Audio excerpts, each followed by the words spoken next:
Welcome to Merschman Seeds Cup of Joe. On this episode, hear continued discussion about our travels and field days this week, especially stock quality and managing diseases as the season continues. Ben shares information on red crown rot and learning the potential causes and correlations on how it's spreading. We highlight our Peking lines in our 2026 Enlist E3 soybean lineup, as well as our starting line plus with Saltro and Trunemco seed treatment. And hear a brief overview of how our Merschman PowerCore Enlist corn hybrids are developing. Welcome to Merschman Seeds Cup of Joe. Today we got the regulars. We got Dylan and Lynn. Dylan, you're going to kick us off.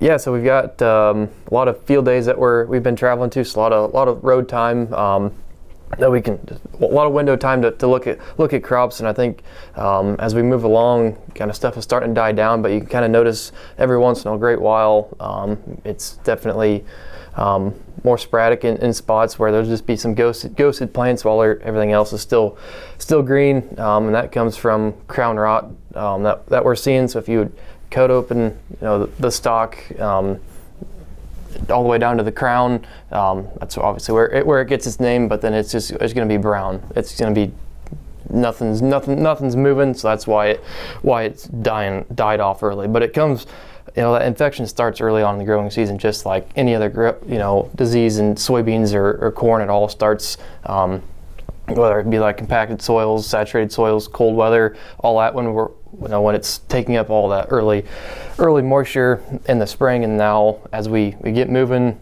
throughout the growing season, then it has to take all those nutrients that are in the stalk to try and put it towards that ear, and then eventually it can't do anything, and then it dies off way early, and then obviously there's going to be nothing left on the ear because it just didn't make it through any type of fill or even possibly pollination. But you walk through, and I think it might surprise some guys that I think there may be some more of it than we might think. But as we get through, I definitely think through fall, stock quality I think is going to be a big issue. We talk about it every week, but I think it's something that we really need to maybe pay attention to.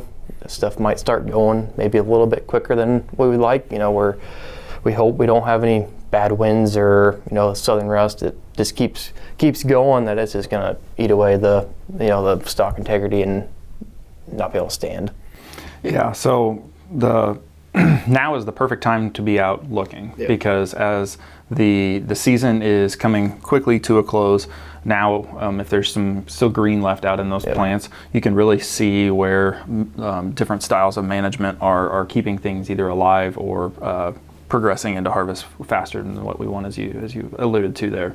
So when you do that, if you think you have stalk rot or crown rot in specific, it's pretty easy to tell when that plant is still green, because you can go through and you take the leaves off, you split it right down the crown, and you're going to see some darker discoloration, because the pith should be white from basically you're going to call it your fourth or fifth node up.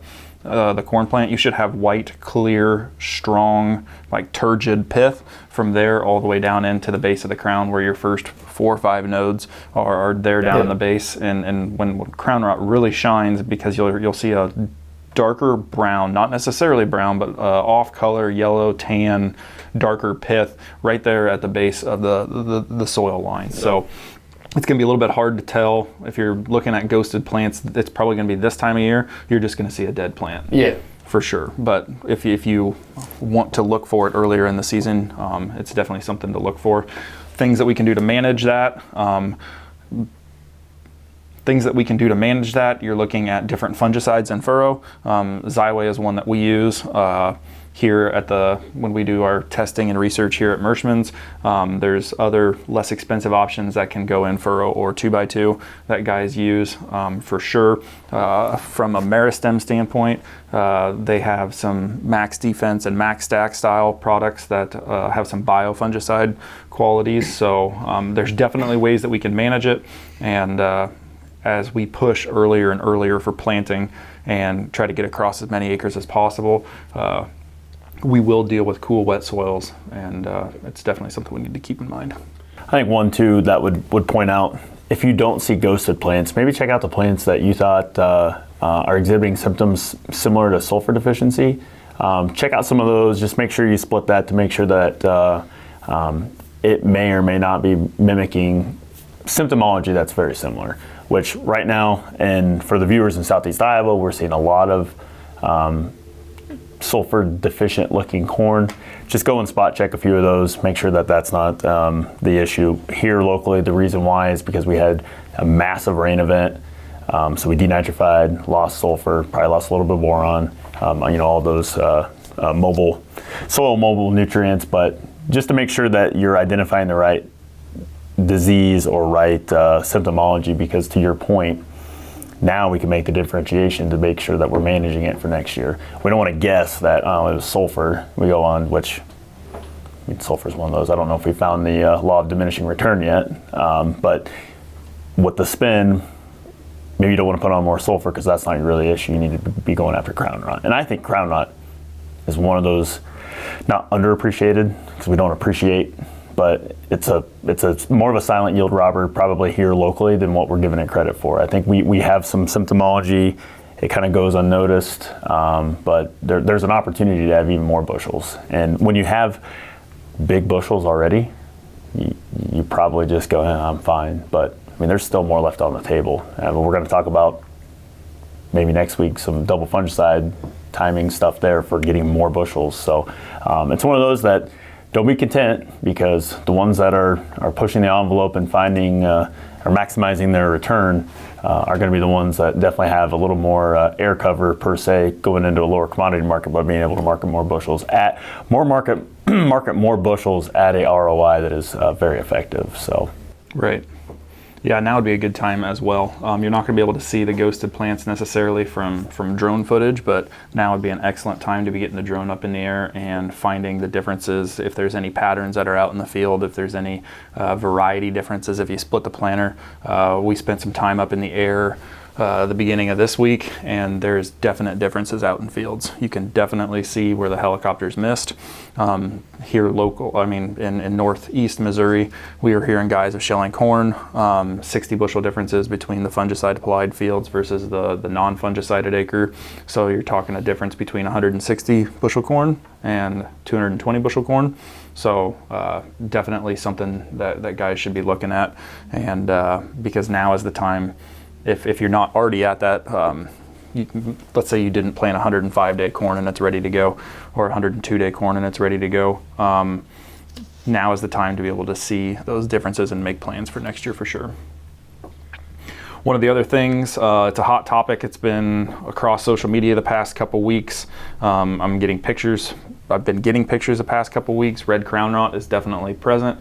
The map has definitely expanded for the counties that it is present in. We are maybe even exploded. Yeah, exploded. I mean, there's a lot more acres of red crown rot this year than what we had in the past. And we've been talking to some industry experts, and we think that we're starting to nail down the causes and the correlations behind what is making red crown rot more present, because there's growers that have never seen red crown rot in areas that it is definitely exploding. One of the things that we've learned, or that we are surmising at this point, is that red crown rot is probably spread by airborne diseases. So it will produce spores that have the ability to be moved around with the wind. And this is just an ongoing theory. There's nothing based in like total science here, but I'm wondering if Hurricane Beryl last year, it was a very late hurricane that came through, if there was enough red crown rot inoculum that was being out in these fields in southern Illinois, south of St. Louis, and southern Indiana, southern Ohio. I'm wondering if, as that hurricane came up, it hooked through and traveled north. I'm wondering if that is what we are potentially, why this disease has spread as fast as it has spread. And we're also surmising and trying to figure out, we think we have figured out that soybean cyst nematode is playing a heavier role. It is the gate that is allowing the infection to occur at an earlier stage. So this coming from some different talking points, coming from industry experts on plant pathology and disease. Red crown rot is part of a disease complex that is driven by soybean cyst nematodes in the presence of sudden death. Managing the nematodes first and the fungal pathogens is the best course to protect the soybeans from these pests. Starting Line Plus, so this is going back to our seed treatment. Starting Line Plus is not only the best seed treatment out there for red crown rot, it is the only one that is managing all three issues simultaneously. So Trunemco and Trepidity, this throws the book at the soybean cyst nematodes. It works on the nematodes itself and helps the plant better defend itself. Saltro is a supplemental registration for the suppression of red crown rot. It has some activity on soybean cyst nematodes for a triple whack at those microscopic worms. It smokes sudden death syndrome and it helps suppress red crown rot. Chitosan is the final component that helps the heads up Saltro and Trunemco even work better. The activity of chitosan on the plant sharpens all of the other actives and boosts the plant's ability to defend itself. And this is the last one that is icing on the cake. So we believe that we are doing everything in our power from the seed treatment perspective to try to stitch all of these active ingredients together to give you the best protection on the market for the variety of diseases that rob yield. So the other thing that is noted here is we believe that because soybean cyst nematode is probably the gatekeeper for this disease, that Peking is going to be starting to see a huge presence. Guys are going to be moving more towards these Peking lines to try to shut the door on some of these diseases that happen. So if we already have the Starting Line Plus, if we are doing everything in our power to try to protect ourselves against this disease complex of sudden death, SCN, and now red crown rot, throwing Peking in rotation, paying attention to the fields that have the red crown rot for 2 years down the road. If you're in rotated acres, these Pekings are definitely something that is going to be doing a lot of the heavy lifting when we're reducing our soybean cyst nematode pressures. So what's the good news? The good news is that we have some extremely high yielding, very reliable, dependent Peking lines that are in our lineup. And we're getting them in a relative maturity that is very appetizing to a lot of growers. We have the Madison at a 3.6. We probably haven't spent a ton of time talking about the Madisons up to this point. The Madisons are a very, very tall plant type. They have excellent standability for their height. I think they will have the ability to go on rotated acres. I probably wouldn't push the planting populations too high on the Madisons. So, I mean, again, they stand extremely well, but I don't know that 140 plus is anything that we need to be pushing. So stay at that 140 and below for standability purposes. But I believe that product was like 105 and a half or 104 and a half in testing. So that would put it on a level playing field. The Kennedy was 104 and a half in last year's MS Tech testing. So that puts it on a level playing field with where the Kennedy is at. So, and the Kennedy is a knockdown drag out when it comes to yield. So if guys are having fields that yield as well as the Kennedys, they're usually pretty happy. Mm-hmm. So we have that at a 3.6 relative maturity. We have a 3.3 Jefferson. It's another very, very consistent, solid performer. I've been looking at the numbers, doing tours this week, and last year's MS Tech numbers were like 104 and a half and 105 and a half, depending on which way you split the data set up. Going back even further than that, we have a 2.6 relative maturity Osage. It's proven. We've really, really liked that product, and we can get back even into the Muncies. That's a 2.0 relative maturity for the Peking side of things. That is a very reliable option as well. So from that standpoint, I think we're covering the red crown rot, sudden death, soybean cyst nematode about as good as we can. Yeah. Just to add to that, we'll throw this up on the screen, but to add your synopsis on, or hypothesis, on the barrel, if you just look here, and like I'll show you here and the folks there, if we look at the path of that, why that makes a lot of sense. We know that red crown rot has a very high incidence in that east of St. Louis, travel down I-70. So when you look at that path, we're getting reports of it in Champaign County. Look at the map of that pathway. That looks, makes plausible sense.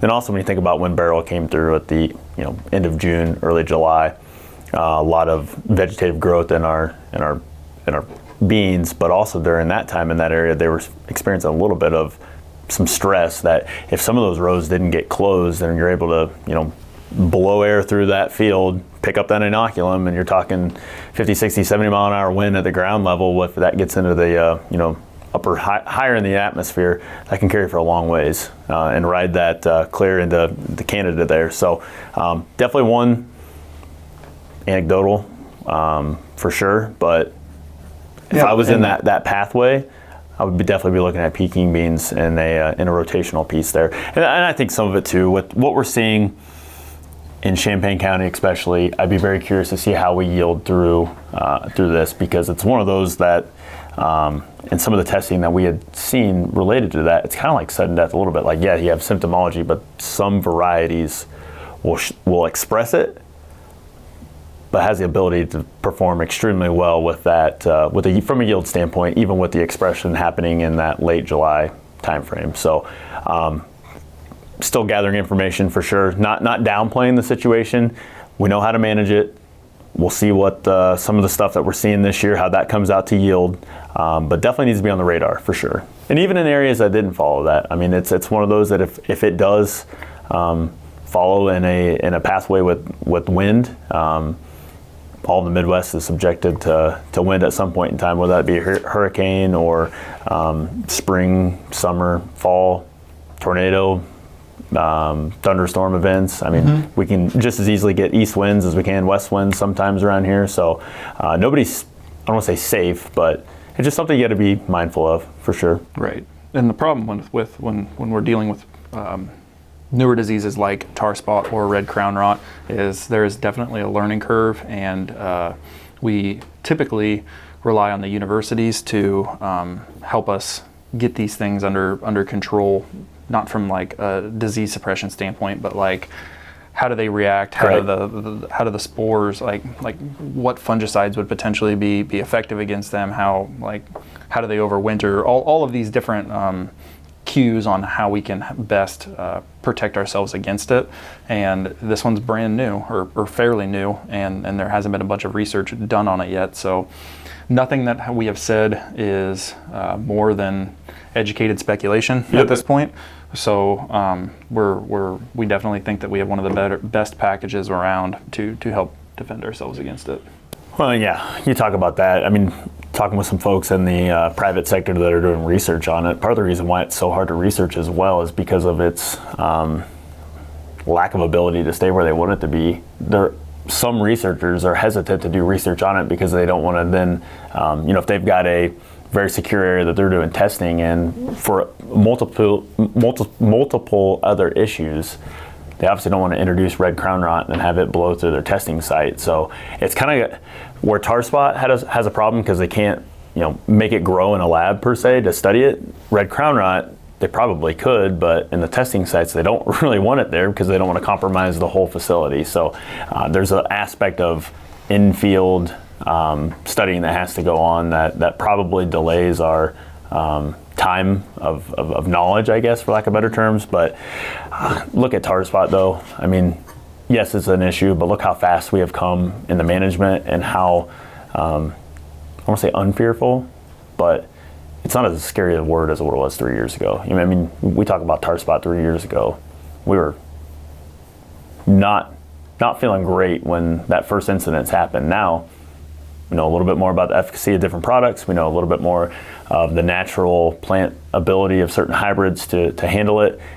We know timing-wise from a fungicide standpoint on how to kind of play that and get the best bang for our buck. So I'm confident the researchers and the private industry knows it's a problem, and now it's a focus, and we're gonna hammer on it pretty hard here over the next probably couple of years. Yep. Yeah, you think soybean gall midge, tar spot, now red crown rot, like these are all things that are extremely difficult to reproduce settings in labs, but I'm with you. I'm confident that there is. We're going to try to get it under control the best we possibly can. So. Yeah, what was it? Asian rust like 10 years ago, and then that really didn't turn out the way it was. So it's one of those it's here. We want to take it serious, but I feel really good about the management techniques that we have to be able to still have extremely high yielding soybeans in situations that may still even have some problems. Right. We did spend some time in some different parts of the geography, so I think it would be remiss if we didn't talk about some of the areas that we have been.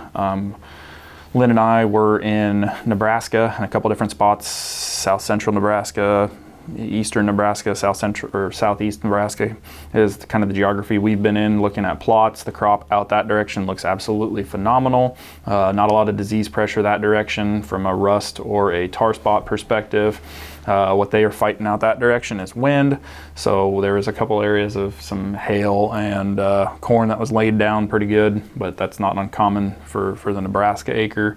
But I think the crops looked really, really nice out there. The experimental 111 day that we're looking at on the corn side of things and the experimental 113 day are definitely going to be products that we're keeping an eye out for. Our 112 day looks absolutely phenomenal out that direction. The 113 day looks really, really strong out that direction. The 111 day looks good on the irrigated acre for sure. So things looked good in that direction.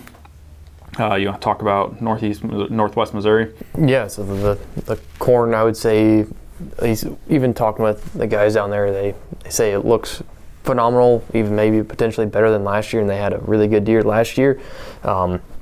But then there's definitely spots that looks pretty tough. It looks like they needed to catch a rain a couple weeks ago, 3 weeks ago. Maybe Welcome to Missouri, Dylan. Would have helped maybe a little bit better. But then you go one field over, and I don't know, it could be just planting date, could be anything. The corn just looks that much greener. But then I think the beans have definitely some potential, but they need rain. I would say majority of our listing area would probably take some rain to finish out the beans on a high note. You know, they started so good, they look really good, but now we get to that critical, pod fill. They're dry. Was walking by the plot. There's big old cracks. They're just it's dry. So. Yep. And I would say from a soybean standpoint, in the two different areas that I've been this week, in that Missouri range and the Nebraska, I think a lot of Group 3 focus. That when we were looking there, Harrison's looked unbelievably good, Reagan's looked unbelievably good, Monroe's looked unbelievably good. Yep. Everything as a whole looks good out of our variety standpoint, but those are the ones that are really sticking their head out, and I think there's going to be a competition between those three on which one's going to be the plot winners out of the handful of plots we looked at. I went east while you guys went southwest, and I mean, same boat, taking 17 across Illinois. There is some tough spots from, actually looks like too much water, but for the most part, same thing. I think the guys that you could probably tell some form of management without digging too far into it. Different management techniques out in fields, probably different, and I'll lump that into whether that be nitrogen, hybrid selection, something. There's differences within the field. I would assume that they were some early planted beans that were early maturity, starting to see a little bit of senescence, a little bit of leaf drop, but the mid Group 3s on up still has some ability to fill, and they're around the Kankakee area. I mean, that looks like a really good garden spot for them, which is ironic because you go a little bit south, or not that much further south, relatively speaking, and that's where the talks of the 2-inch tip back, 3-inch tip back crop disasters. So just kind of the story of haves and have-nots, but was really impressed to see how the corn was turning out that direction. I mean, they've caught timely rains, dealt with a little bit of heat, came with sunlight, so it was doing really well. And the other one that really, really impressed me, you got a video of it, that would be Clinton, Illinois, of our Reagans, and just the genetic potential that's coming out of the I mean, I know we talk about it a lot, but we're not even going to show the picture because it's not believable. And I still think our sales manager Brett went and stomped out about 5 plants and then cherry picked, but he says he didn't. But 2 instances of just absolutely unheard of pod numbers on Reagans, and a fairly decent geographical spread there. So I think talking to guys there, what we're going to see, and what I'm kind of getting my brain ready for is, I think the folks locally, if you planted that Cherokee or Lincoln, I think you're going to have a really good yield. We may not see that huge yield climb as we get into Group 3s. I think we're going to see an increase for sure. They're going to be really good. And then I think the guys that planted Austins and Denvers, I think they're going to be good. But we've caught such timely rain. I think the earlies are going to be we're not going to have that like linear stair step up. I think all the beans are going to be really good. It's just going to be a matter of probably a bushel here or there on placement and bushel here and there on maturity, but we're not going to see this big yo-yo, I guess, like we saw last year a little bit with that. Early beans look good, later planted group 3s did okay, we're happy, and then all of a sudden the later planted group 4s were phenomenal. I think this year we're going to be a real tighter window, but I think that comes with a yield caveat of potentially best ever for the bean crop, as long as we can get just a little bit more push here. Yep, there's a lot of, like what Dylan said, there's a lot of areas that could really use a shot of rain. One of the things that I did notice that we'll throw a picture up of for sure is the 113 day in north central Missouri. It's absolutely holding its color. It's got some excellent stay green. The 112 day next to it was a little bit further along in senescence, but the stay green in these products is extremely impressive when we are looking at stay green and yield potential for sure too. So you want to get us out of here? Yeah, last comment I had to make, like I said, on the field days, had a couple people come up and, tell us thanks for the Cup of Joe, and really just want to tell everyone we appreciate them watching and listen to us ramble sometimes. I know we can, we're probably not the best crew to look at, so those listening on podcasts, you're probably a little bit a step ahead, but definitely in all seriousness, we appreciate you tagging along with us and hope we're providing something useful and informational, but first and foremost, appreciate the business too to those folks as well. So it's good to know that we bang our head on the table sometimes trying to figure out what we're going to talk about, but we're glad that people are getting value out of it, and really appreciate reaching out and telling us thanks for that. It really does mean a lot. And now I'll ruin it with bad jokes. So we got a big weekend coming up here, full of college football, a little fantasy football draft. So to get us in the mood, we'll have some Labor Day jokes that are slightly better than last week, but not much. Why don't comedians tell jokes about Labor Day?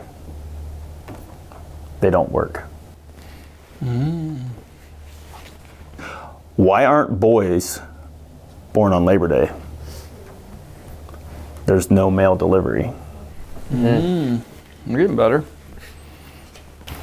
All right, we're going to end on a really bad one. Got to stay on brand here. Okay. Why did the calendar factory worker get fired? No idea. He took Labor Day off.